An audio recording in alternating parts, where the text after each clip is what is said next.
E a gente conversa agora com o advogado Martim de Luca, que representa Donald Trump e a empresa Hubble no processo contra o ministro Alexandre de Moraes. Eu agradeço pela presença aqui no Arena. Muito boa noite, doutor. Boa noite, obrigado por ter me convidado. Eu também recebo aqui a nossa Jussara Soares. Obrigado pela presença, viu, Jussara? Boa noite, doutor. Boa noite, Leandro. Boa noite a todos. Doutor, de que forma Alexandre de Moraes teria violado as leis norte-americanas? É muito simples e claro. O ministro do Supremo tem 3 caminhos para assistência judicial nos Estados Unidos e para fazer cumprir uma ordem judicial brasileira nos Estados Unidos. Tem um tratado de assistência legal mútua entre o Brasil e os Estados Unidos, feito desde o ano 2001, se não me engano, no qual a Autoridade Central Brasileira, o Ministério da Justiça, o STF encaminha o mandado para o Ministério da Justiça em Brasília, o Ministério da Justiça encaminha o mandado para o Departamento de Justiça em Washington, é recebido por uma unidade especializada que recebe MLATs, pedidos de assistência do mundo inteiro, encaminha, se cumpre com as leis dos Estados Unidos o pedido, é só encaminhado para o distrito correspondente, nesse caso Tampa, e aí pode ser servida e feita cumprir a ordem judicial. Esse é o principal caminho e o mais comum que é utilizado em todas as investigações criminais. Também tem a Convenção da Haia e também tem um sistema que é utilizado menos em investigações criminais, que é cartas rogatórias. Então, você tem 3 caminhos juridicamente válidos, com consentimento do governo dos Estados Unidos para fazer isso. O que acabou acontecendo aqui foi que o gabinete do ministro, primeiro, se aproximou aos ex-advogados brasileiros da Rumble no Brasil e, pelo que foi informado a nós, demandou que esses advogados sejam recontratados pela Rumble para o propósito de receber o mandado sigiloso. Eu não vejo isso como algo válido. A Rumble não tem presença nenhuma no Brasil. Não tem funcionários, não tem operações, não tem negócios, não tem contas bancárias, não tem nenhum papel no Brasil.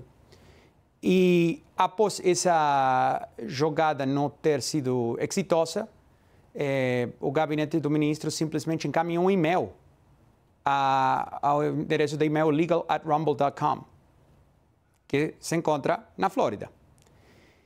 Infelizmente, isso não é uma forma válida de fazer cumprir uma ordem judicial brasileira nos Estados Unidos.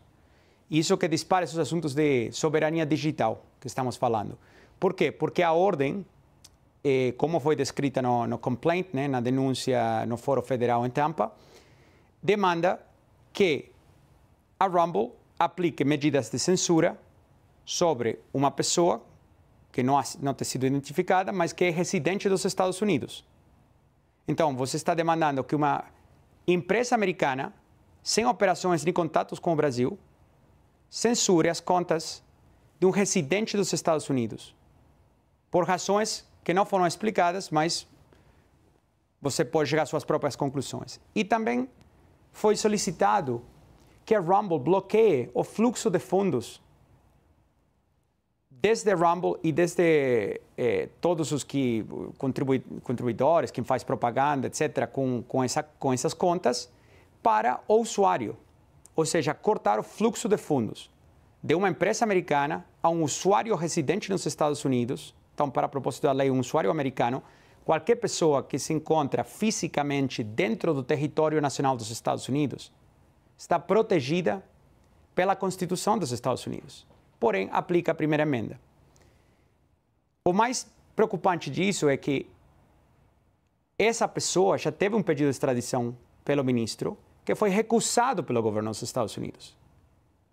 E após isso, fazer um e-mail, mandando um mandado por e-mail, com certas ameaças que vocês podem se imaginar, estão descritas na denúncia, mas se não é cumprido em 2 horas, você pagará uma multa de X, você será, vamos apagar o serviço no Brasil, de formas não especificadas.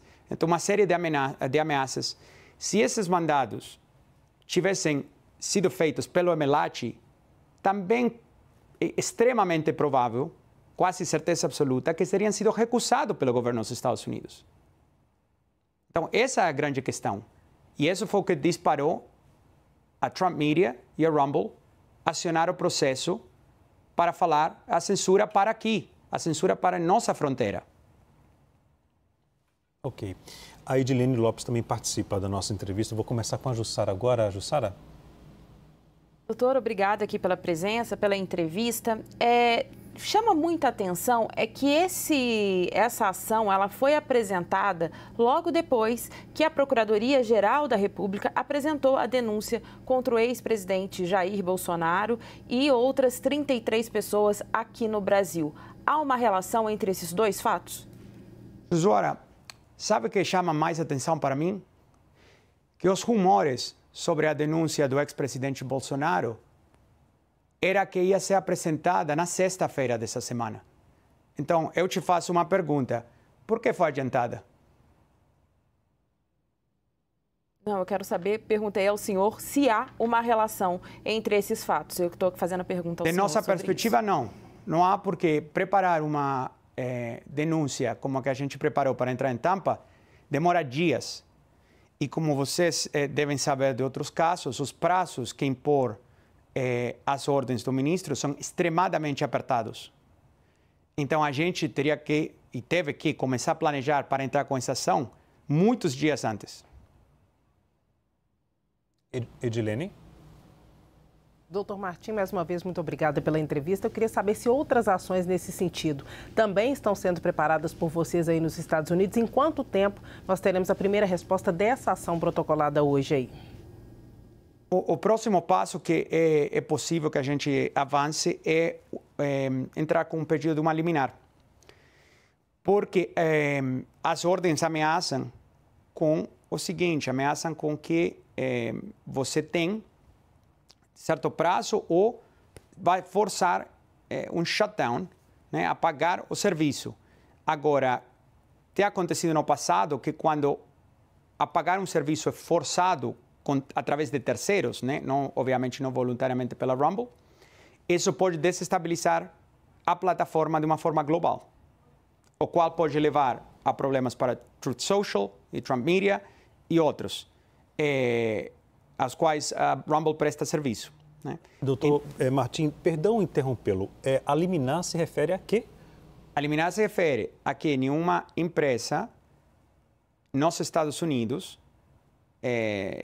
que seja intimada a cumprir com ordens judiciais que não vão pelos 3 canais que eu expliquei, sejam proibidas de cumprir com as ordens do ministro se são empresas nos Estados Unidos. Okay. E também pedindo que a Corte americana declare que a Rumble não precisa cumprir com essa ordem, com esse mandado do ministro. Essa liminar deve ser apresentada quando?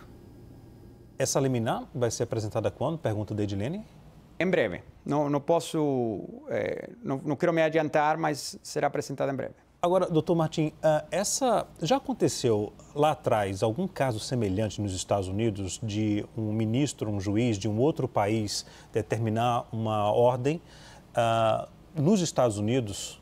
Esse caso já aconteceu lá atrás ou é a primeira vez? Isso é até uma forma de fazer com que a justiça norte-americana consiga entender qual será o passo, quais serão os passos num caso como esse, é isso? Um norte para a justiça agir daqui para frente em outros processos envolvendo outros países?